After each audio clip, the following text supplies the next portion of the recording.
Hey, what up? Welcome to the next episode of Aspie Attitude. My name is David, I'm 38 years old and I'm on the autistic spectrum. And for this episode, the reason why I'm wearing this white hoodie is if there's a bit of sauce or a bit of mud to get on it, it's enough to put me on an autistic meltdown, because this is what this video is about.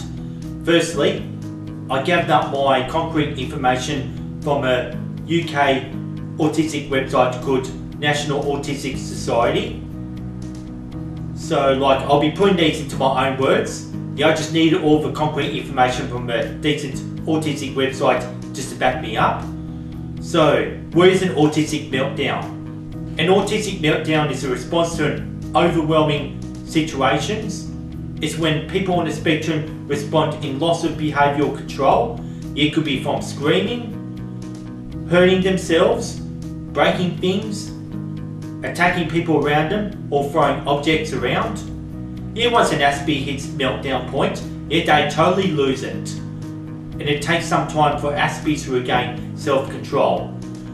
Just to drop some examples, remember in Typical, and I'll start with the first season when Sam leaves the therapist appointment from Julia. In that appointment, he actually finds out that he actually ruined Julia's relationship she had with Miles, and you'll see that happening on the bus in the Typical, the first season. And also in the second season, still on a Typical, you'll see the way Sam slams his yearbook on the table and how the table collapses.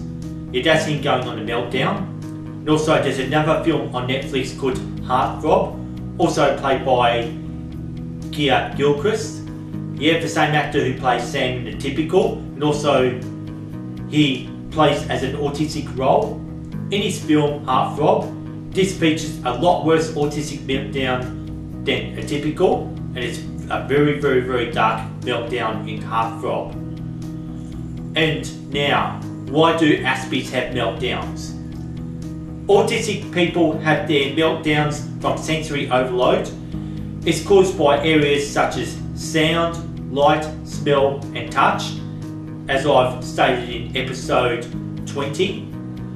Some people on the spectrum can't cope with changes or interference.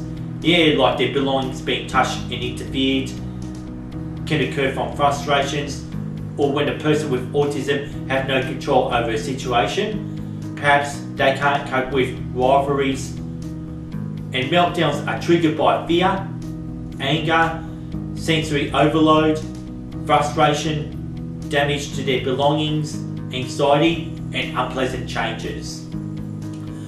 And now meltdowns comes in 3 stages. Stage number 1, rambling. Rambling is just a panic mode that will lead to stage 2, which is a rage. This is when the meltdown takes place before screaming or whatever it happens. And then the third stage will be recovery, when they finally calm down and settle down. This is what I describe as a rage cycle. The reason why Aspies have meltdowns is so they can self-regulate from sensory overload, frustrations and anxiety. It's just their way and their thought process of trying to get all the negative energy out of their bodies and out of their heads. And I'm afraid that autistic meltdowns are the norm. And you know what? I have autistic meltdowns too. When I did have my autistic meltdowns frequently was back at my old house where I grew up. I was even at the time building kitchen cabinets as a living. And this is just after when my father died and when my mum moved out.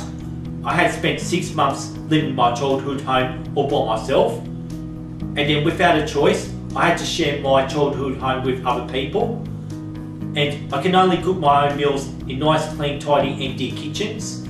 I can't even cook a meal without stress, even with one unwashed mug or unwashed bowl or spoon in the sink left by somebody else.